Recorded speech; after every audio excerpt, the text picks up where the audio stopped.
Okay, so this question says, how are elements arranged in the periodic table? So we mentioned before that elements are arranged in increasing order of proton number. So if you take a look at the options, there is only one option that talks about in order of proton number. Okay, this is how each element is being arranged. So therefore, answer is C.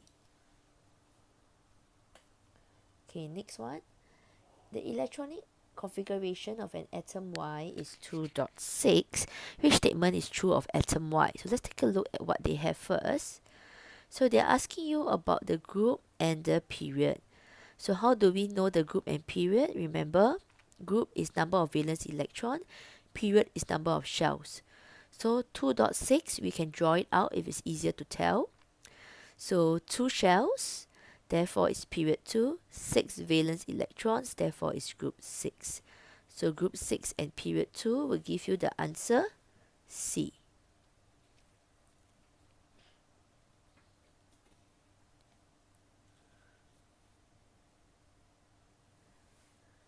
Okay, next. Now they say, why are sodium and chlorine in the same period? So same period means same period, same number of shells, right? Because if it's period 2, it will all be 2 shells. So if you look at the options, we are looking at the shells.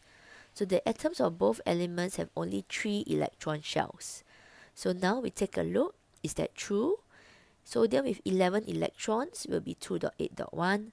Chlorine 17 electrons will be 2.8.7, which means there is 1, 2, 3 shells, and again 1, 2, 3 shells, which means they are all in period 3 with 3 shells. Okay, therefore the answer would be D.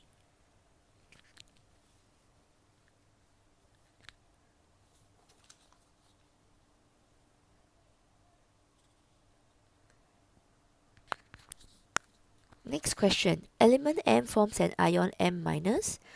Configuration of this ion is 2.8. So first of all, let's figure out what happened. So if they say M minus, you would then take a look at the periodic table, and the periodic table shows that minus is actually group 7.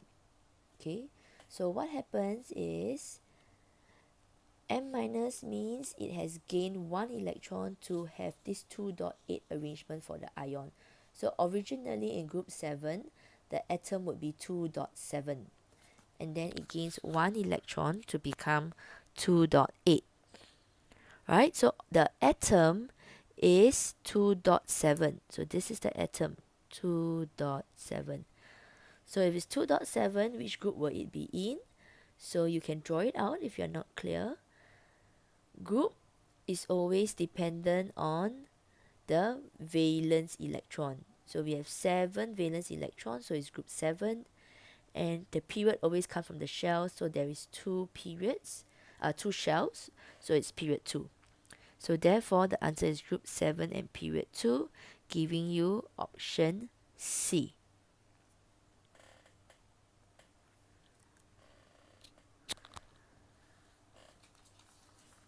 Okay, turn the next page and you will see the next question. So the next question talks about the metallic character. Okay, so the metallic character from left to right. So how do we tell metallic character? So metals are all on the left, right? So from very metallic, it becomes non-metallic. So from very metallic becoming non-metallic means the metallic character decreases because it gets less and less metallic. So answer is A, it decreases. Okay, next one.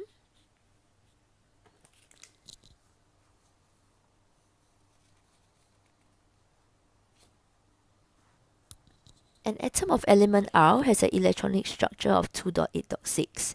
We want properties most similar to this R. So again, if it's talking about chemical properties, we are referring to the same number of valence electrons and the same group. So this is like a periodic table. So we can write down that this is group 1, group 2, group 3, 4, 5, 6, 7, and 0. With the electronic structure of 2.8.6, this means that there are 6 valence electrons. It's in group 6. So if it's group 6, this is group 6. So the option will be D.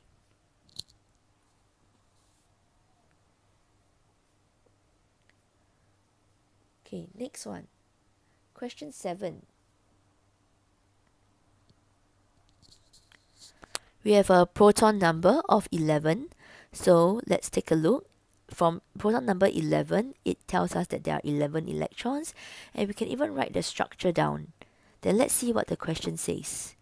The question says, in which group is sodium placed? So sodium is found here, is in group 1. We can also tell from the number of valence electron. Group 1 means 1 valence electron. So it's in group 1, and we write 1 as Roman number I. What is the valency? So valency refers to number of valence electron. Therefore, the valency is 1. What is the chemical formula of sodium oxide? So to do the chemical formula of sodium oxide, first of all, sodium is a metal. Oxide comes from oxygen, which is a non-metal. Sodium is in group 1, so it's Na+. Oxide comes from oxygen. Oxygen is in group 6. And group 6 is 2 minus. So then, since it's ionic compound, where it's a metal and non-metal, you must put in the ions. Balance the charges, and you will find that you need one more sodium ion to balance the charge. So you need 2 sodium ion and 1 oxide ion. Therefore, the chemical formula in this case will be Na2O. Okay, ignore the charges and just write the number. Okay, and we're back to this question again. So why do they have same chemical properties? It's because of the number of valence electrons being the same. And since they say it's group 1, we will then elaborate and say that they will all lose the 1 valence electron to obtain a noble gas structure or to form a positive ion.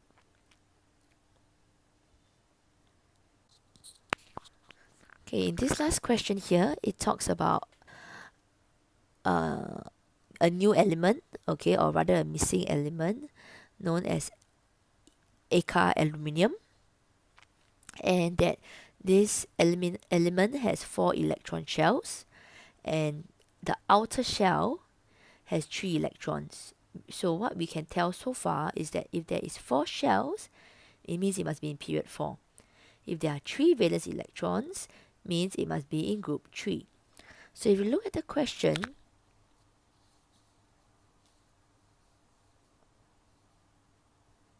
when they ask you for group, we know that it's group 3 because of 3 valence electrons. When they ask you for period, we know that it's period 4 because of 4 shells. Okay.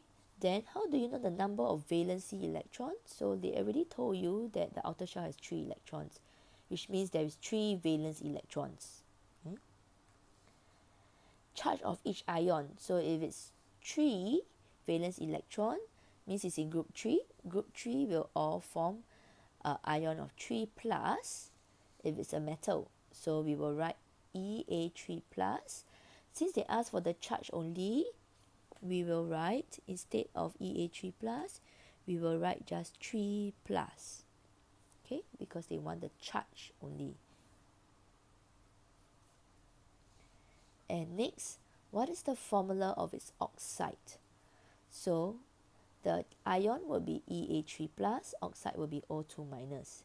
To balance the charges, we need 3 plus, which give us 6 plus, 2 minus, 4 minus, 6 minus. Now that the charges are balanced, you can just cancel out the charges, and you will write Ea2O3. So the formula of its oxide is Ea2O3.